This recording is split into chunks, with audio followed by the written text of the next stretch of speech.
The changes in the 2026 writing section format scare many students. The old familiar essays are gone, and in their place are three completely new short tasks: build a sentence, write an email, and academic discussion. Time has become disastrously short, only 23 minutes for the whole block. Hello everyone, my name is Alexandra. I've been teaching English for over 10 years and preparing students for the TOEFL and IELTS exam at AG School. Today we will break down the top 5 most frequent and offensive mistakes where students lose points in the new writing section. I will show you how to correctly read instructions, fit into academic discussions, and why complex sentences sometimes only harm your results. Let's go!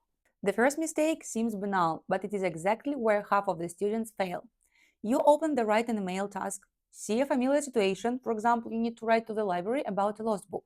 You joyfully scribble a long apology and hit the send button. You miss the most important thing. Along with the situation, examiners always give 3 or 4 clear bullet points that you must cover. You were asked to apologize. You need to ask about the size of the fine and clarify the working hours. You wrote a wonderful apology but ignored the other 2 points. The result is an automatic point reduction, no matter how perfect your grammar is. What to do about it? We spend the first 30 seconds of any task only on studying the conditions.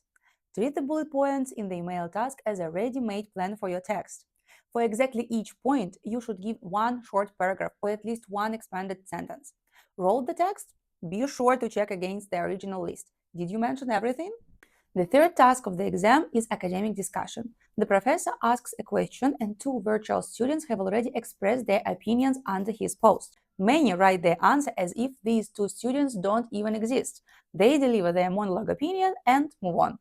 This is a serious strategic mistake. The task is not called write a mini essay, it is called academic discussion. How to structure your answer? You must show the examiner that you know how to interact with others' ideas. Start with a clear formulation of your position. Then be sure to make a reference to one of the classmates. For example, I completely agree with Anna's thought that libraries are outdated, but at the same time, I want to add that and something something. Or vice versa. Although Joan makes a strong argument about ecology, I think otherwise. You can agree, argue, or look for a compromise. The main thing is to show that you have read others' posts and become a live participant in the conversation. The third mistake is the attempt to impress examiners with ornate constructions. Students memorize dozens of complex phrases, inversions, and rare words, and then try to cram them into a 100-word email. Because of this, sentences turn into unnatural, clumsy, and due to haste, grammatical errors inevitably creep into them. As a result, the examiner reads the text and simply cannot understand what you wanted to say. Clarity of thought is completely lost. Remember the main thing. TOEFL appreciates a rich vocabulary, but only if it is used appropriately. Writing simply and crystal clearly is always better than complex but with mistakes. No one expects Shakespearean language from you in a complaint about a broken printer in the library. Write in clear and understandable sentences. Use appropriate linking words showing the logic of your thoughts. Simplicity and accuracy will bring you much more points than a complex construction in which you yourself got confused.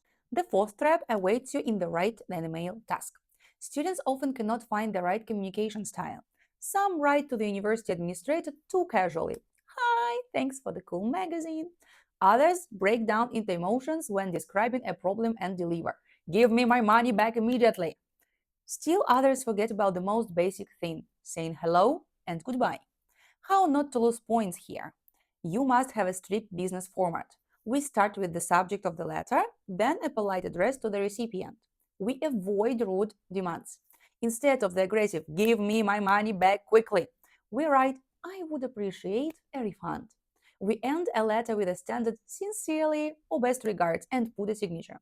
A letter is an imitation of real business correspondence. You must have structure, politeness, and zero emotional coloring. And the last, fifth mistake is the inability to watch the clock. We remember that we have about 23 minutes for the entire block. Very little time is allotted for the first task, build a sentence. Many freeze on the complex sentence trying to assemble the perfect puzzle for a whole minute or two. Because of this, practically no time is left for the email and the discussion. Students begin to panic, make ridiculous typos, and send cut-off paragraphs. What to do in such situations? Train yourself to feel the rhythm. Assembling one sentence should take you about 30-40 seconds. Not sure about the word order?